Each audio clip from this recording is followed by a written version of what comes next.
Manejo y protección de datos. Módulo 2. Hay que tener en cuenta unos requisitos para practicar la telemedicina, que únicamente recurra a ella en función del mejor interés del paciente, es decir, el uso de la telemedicina se legitima por el beneficio al paciente, pero nunca por la mayor comodidad del médico. Que haya obtenido el consentimiento del paciente, previa identificación del mismo y que, con el fin de evitar los riesgos de fuga de información inherentes a las comunicaciones electrónicas, se haya asegurado de que fueron adoptadas las normas de seguridad para garantizar la confidencialidad del paciente en un doble sentido. El sentido 1 es que los datos relativos al paciente y otras informaciones que le conciernen no pueden ser transmitidos a un médico o a otro profesional de la salud más que a petición del paciente o con su consentimiento, y en la medida en que él lo determine. Y el segundo sentido es que las informaciones que se transmitan deben referirse al problema médico concreto de que se trate. Y el otro requisito es que esté preparado para participar en caso de necesidad en el seguimiento del tratamiento. Entonces, al momento de decidir utilizar la telemedicina, realizar una teleasistencia de pacientes, es necesario recordar estos tres requisitos: que siempre prevalezca el beneficio del paciente, proteger la información del paciente, que el paciente esté enterado del proceso y haya aceptado ese procedimiento, y que él esté preparado para dar seguimiento según el caso. Además, que en el supuesto de intervención en el proceso asistencial de telemedicina del personal no médico que realice tareas de búsqueda o transmisión de datos con fines de control u otros, que tenga seguridad el médico de que la formación y competencia de este personal auxiliar permiten una utilización ética adecuada de la telemedicina. Vemos en los establecimientos del primer nivel que encontramos técnicos de salud ambiental, enfermeras auxiliares, las cuales personal que puede apoyar para realizar estas actividades, y el médico encargado debe asegurar la competencia de cada uno de ellos. Que guarde un dossier, es decir, un respaldo físico apropiado de sus pacientes en el que todos los aspectos concernientes a cada caso sean adecuadamente documentados, tratando de garantizar la perenidad de las informaciones, así como su fidelidad con el original, todo por cuestiones médicos legales. Que el médico se encuentre autorizado para ejercer en el país en que se haya establecido. Es muy importante porque esto va a garantizar y respaldar el ejercer la práctica médica y o práctica de salud del profesional. ¿Cuándo debe abstenerse el médico de practicar la telemedicina? Hay que tomar en cuenta algunos supuestos en los cuales el médico o profesional de la salud debe rechazar la participación en telemedicina: cuando no tenga los conocimientos, la capacidad, las informaciones o los datos suficientes del paciente para poder formular adecuadamente su punto de vista. Y ahí la importancia que la información que se transmite debe ser puntual. Y cuando no esté seguro de que la eficacia y calidad del equipamiento que necesita son suficientes y que éste cumple la normativa establecida. Es ahí donde recurriríamos a las atenciones presenciales. Por ende, es muy importante la información que transmitamos del paciente. Hay un debate ético sobre la virtualidad del principio de la inmediación médico-paciente, que en esta es este debate en el cual cómo poder garantizar y por qué enviar la información a través de estos medios. Hay que ver que se debe tomar en cuenta al momento de virtualizar la información del paciente cada uno de sus casos, la situación de urgencia, el problema de distancia física, donde aquellos lugares que las brechas de acceso son muy marcadas y donde no se encuentran estos servicios, se puede utilizar o se puede preferir el uso de la telemedicina para poder atender a los pacientes. O si por el contrario puede admitirse también el ejercicio de la telemedicina como una alternativa a medicina convencional justificada por razones de agilidad, mayor seguridad en el diagnóstico, reducción de costes y otras opciones.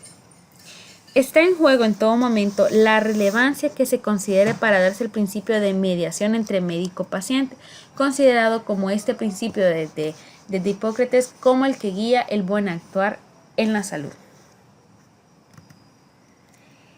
Hay que tomar en cuenta que la ética y la seguridad de los sistemas de registro electrónicos en telesalud cuenta con para el con respecto al manejo y protección de estos datos, es importante conocer las siguientes consideraciones, como ser a.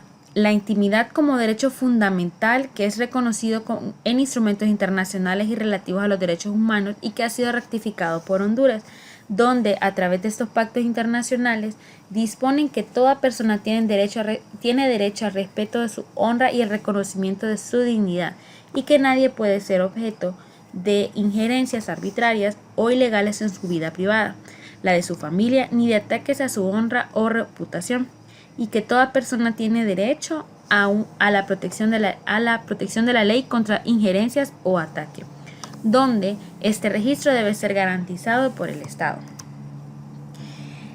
2. Que ante los avances sociales, económicos y tecnológicos globalizadores, es imperante que el Estado de Honduras establezca unos niveles de protección adecuados de datos personales registrados en base de datos para garantizar el derecho de honor, la intimidad personal, familiar y la propia imagen.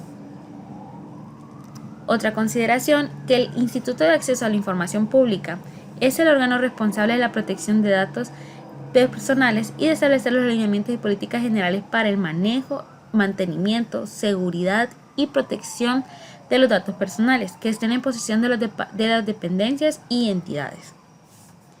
Vamos a continuación a ver los principios para esta protección ética de los datos. Tomando en cuenta que la actuación de los responsables de los tratamientos, tanto públicos como privados y en general de todos quienes actúan en relación a datos personales de terceros, deberá ajustarse a los siguientes principios generales, los cuales se han de aplicar de manera armónica e integral. El principio de lealtad y legalidad. Los datos personales no se recolectarán ni elaborarán con procedimientos desleales o ilícitos, ni se utilizarán con fines contrarios a los propósitos establecidos por la Ley de Protección de Datos Personales y demás normativas aplicables. El principio de exactitud menciona que los datos personales que se recolectan deberán ser exactos, adecuados, necesarios y no excesivos en relación con la finalidad para la cual se hubieran obtenido. La finalidad del propósito. El tratamiento de los datos personales deberá limitarse al cumplimiento de las finalidades determinadas, explícitas y legítimas del titular de los mismos. De igual forma, el responsable o el encargado del tratamiento deberá limitarse al cumplimiento de las finalidades previstas de la Ley de Protección de Datos Personales. Si el responsable del tratamiento pretende tratar los datos para un fin distinto que no resulte compatible a los fines para los cuales fueron recolectados, recurrirá a obtener nuevamente el consentimiento del titular. El siguiente principio es el acceso a la información, donde los datos personales deberán ser almacenados de modo que permitan al titular de los mismos su acceso al conocimiento, tomando en cuenta que el titular de los datos es el paciente. En el tratamiento debe garantizarse el derecho del titular a obtener del responsable del tratamiento en cualquier momento de acuerdo con la ley. El principio de consentimiento. El principio de consentimiento menciona que el tratamiento solo puede ejercerse con el consentimiento libre, previo, expreso e informado del titular. La acreditación de que dicho consentimiento ha sido prestado por el titular de los datos corresponderá al responsable del tratamiento. Los datos personales no podrán ser obtenidos o comunicados sin previa autorización o en su ausencia de mandato legal, resolución administrativa o judicial que sustituya el consentimiento. El principio de la no discriminación. No deberá registrarse datos sensibles que puedan originar discriminación, en particular información que revelen el origen racial o étnico, la orientación política, las convicciones religiosas o filosóficas, así como las relativas a la salud y a la vida sexual. Los datos biométricos no podrán ser utilizados como elementos de discriminación o arbitrariedad. El principio de seguridad. La información sujeta a tratamiento por el responsable o encargado del tratamiento deberá manejar con medidas de seguridad técnicas y organizativas que sean necesarias para otorgar seguridad a las bases de datos, evitando su adulteración, pérdida, consulta, uso u acceso no autorizado o fraudulento. El principio de responsabilidad. El responsable o encargado del tratamiento deberá cumplir con los propósitos y obligaciones de la Ley de Protección de Datos Personales y dotarse de aquellos mecanismos necesarios para evidenciar dicho cumplimiento. El principio de proporcionalidad menciona que el responsable del tratamiento solo deberá recolectar los datos personales que resulten adecuados, relevantes y estrictamente necesarios para la finalidad que justifique su tratamiento. Y el principio de confidencialidad es el deber que tiene el responsable o el encargado del tratamiento de no mostrar, compartir, revelar o transmitir la base de datos a personas naturales, jurídicas que carezcan de la previa autorización por parte del titular. Como vemos, estos 10 principios nos ayudan a guiarnos y a mejorar nuestro tratamiento en la forma de manejar la información de los pacientes. Recordemos que la información de los pacientes es información sensible. Toda información relacionada con la salud y con el cuerpo se considera información sensible relativa a la intimidad. Esa información a menudo es compartida por diferentes profesionales sanitarios y no sanitarios, lo que dificulta mucho en la práctica el respeto absoluto a la confidencialidad.